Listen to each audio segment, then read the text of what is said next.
ایک زمانے میں ایک جادوئی جنگل میں ایک عجیب گلہری رہتی تھی جس کا نام پیپا تھا، اور ایک عقلمند بوڑھا کچھوا جسے روکو کہتے تھے۔ پیپا اپنی لامحدود توانائی اور مہم جوئی کے جذبے کے لیے جانا جاتا تھا۔ وہ ہمیشہ درختوں کو اکھاڑ پھینکتی تھی اور جنگل کے ہر کونے کو تلاش کرتی تھی۔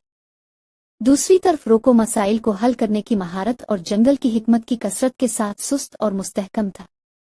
ایک دھوپ کی صبح پیپا کو ایک درخت کے کھوکھلے میں ایک پراسرار چمکدار چابی ملی۔ اس نے اسے روکو کو دکھایا، جس نے اسے ہم آہنگی کے طویل کھوئے ہوئے خزانے کی کلید کے طور پر پہچانا۔ جنگل کے جانوروں کو متحد کرنے کی افواہ پھیلائی۔ خزانہ تلاش کرنے کے شوقین پیپا اور روکو اپنے سفر پر روانہ ہوئے۔ راستے میں انہیں مختلف چیلنجوں کا سامنا کرنا پڑا، جس کے لیے پیپا کی چستی اور روکو کی حکمت دونوں کی ضرورت تھی۔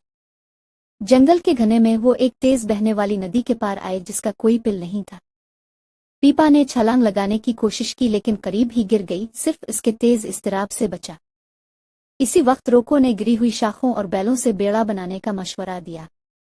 انہوں نے مل کر ایک مضبوط بیڑا تیار کیا اور کامیابی سے دریا کو عبور کیا۔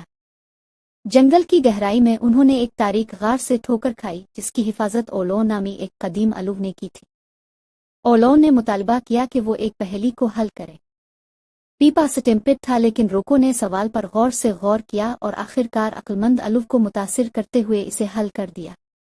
جب وہ مزید آگے بڑھے تو پیپا اور روکو ایک ایسی چٹان پر آ گئے جو چڑھنے کے لیے بہت کھڑی تھی۔